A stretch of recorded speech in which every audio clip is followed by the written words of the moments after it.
6,000, 7,000 plus may 400 pesos pa. Ba't parang naiyak ka tayo? Ba't ka naluluha? Alam mo, sa sobrang tuwa, sobrang saya. Kaya hindi ko malaman sa mga nagmamahal sa akin kung paano ko kayo pasasalamatan.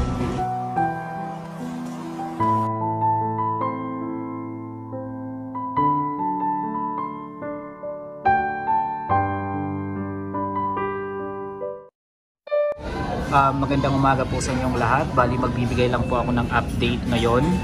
Ito po yung part 4.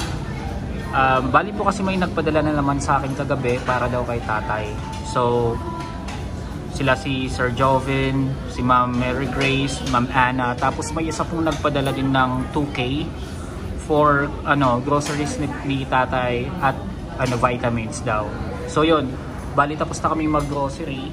Yan na yung pinamili namin, bigas, tapos mga grocery.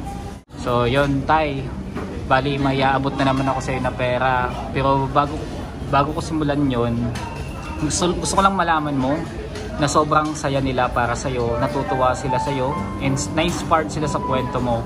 So dahil yun nga, natuwa sila sa iyo, at the same time gusto ka nilang tulungan, hindi sila nagdalawang isip na tulungan kanila. So bali pang 4 na video na natin to, part 4 na natin to. Bali una pong nagbigay sa akin kagabi po, si Sir Jovin po, ang binigay niya 5,000. Bali 5,000 po pesos. Sabi niya ibigay ko daw sa iyo, pandagdag mo sa pambili ng groceries mo, bigas, ulam, at saka po wag mo daw kakalimutan yung vitamins at gamot mo. Then, sunod po na nagpadala tayo si Ma'am Mary Grace. Nagbigay po siya ng 1K. So, bali pandagdag na ito sa'yo. So, bali nasa 6K na ngayon yung pera dito sa akin. Tapos po si Ma'am Anna naman, nagpadala din po ng 400 pesos. So, bali 6,400 pesos na. Ngayon po, kagabi may humabol pa. Ayaw niyang magpabanggit ng pangalan. Pero sinabi ko, gusto niya sabihin ko sa yung pangalan niya offline or off cam. So sinabi ko na sa'yo, di ba nag-grocery na tayo. So 2K po pinadala niya. So bali 2K yung pinadala niya, nag-grocery na tayo. So ang pinamili natin yun, di ba? Yung bigas, itlog. Tapos may mga biskwit. So ito yung total niya, nasa 944 pesos. So may natira pa na 1,000 plus. So bali bibigay ko na to sa iyo lahat. So yung grocery plus 6,400, yung sukli ng grocery 50 pesos. So ito tayo. Ito yung sukli ng grocery, hawakan mo muna yan. Bali yan yung sukli ng grocery. So bali ang matitira pa, may ibibigay pa ako sa iyo na bilangin natin tayo. Kamay mo po. Dito po banda. Okay, yan. So ito na. Tingin ka din sa camera tayo. Okay. 1,000, 2,000, 3,000, 4,000, 5,000 na, 6,000, 7,000, plus may 400 pesos pa. So, bali, ano yun tayo? 7,465 pesos. Okay na po. Okay. So, yun na. O, ano masasabi mo tayo sa mga mga nagbigay sa iyo ng tulong?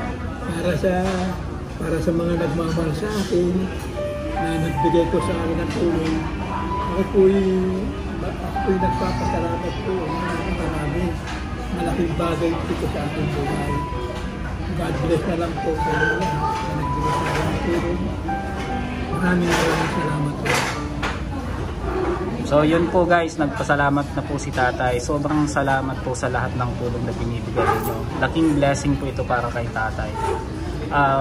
So after nito, bali ihahatid ko na si tatay sa sakayan para makauwi na agad at makapagpahinga.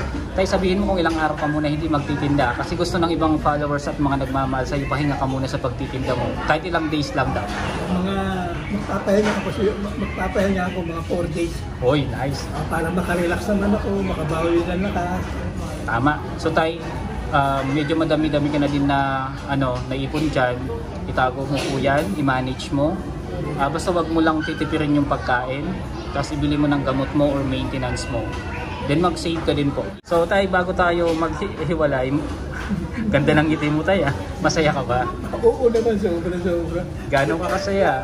Masaya talaga. Alam mo tayo, yan ang gusto ng mga followers natin at saka mga nagmamahal sa'yo, yung ngiti mo eh. Yung parang kahit may problema at pinagdadaanan, hindi mo pinaparamdam na malaki yung pinapasan mo. Nakangiti at nakangiti ka pa rin. Okay na. So may sasabihin ka pa? Maraming salamat po ulit. Mga nagmamahal sa akin, mga friends ko. God bless sa atin lahat. Babay na tayo. Bye-bye. Ba't parang naiiyak ka tayo? Oh. Ba't parang naiiyak ka? Naluluha ka ba? Tingnan mo. Alam mo, Ba't ka naluluha? sa sobrang tuwa, sobrang saya. Kaya ka naiiyak, naluluha? Kaya hindi ko malaman sa mga nagmamahal sa akin kung paano ko kayo pasasalamatan. Itong nangyayari sa aking buhay, nalalaman natin na bigay ito ni Lord talaga. Salamat po. Maging masaya ka tayo. Salamat tayo kasi salamat tayo kay God at the same time sa mga nagmamahal sa'yo. Ang daming nagmamahal sa'yo.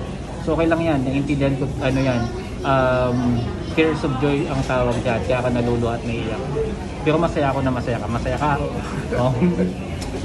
Oh. Hindi gusto ko takalain mangyayari sa buhay ko to. Totoo yun. Hindi gusto ko takalain na mangyayari to. Ang dami kong mga araw na pinagtiis. Pero yung mga araw na karaan sa buhay ko, ginawa ko maswid ang buhay ko. At least ngayon nakakaluwag-luwag ka na. At least ngayon makakapagpahinga ka at the same time. Ilang days, yung pangako mo na pahinga, magpahinga ka muna, huwag ka munang magtinda ha. Siguro naman, relax ka lang muna sa bahay, kumain ka ng masasarap na gusto mong kainin. So yun, basta huwag ka munang magtrabaho ng 4 na araw. Okay? Okay tayo, salamat. So, yakin lang ka sa tricycle para makawin ka na. Oo, sige.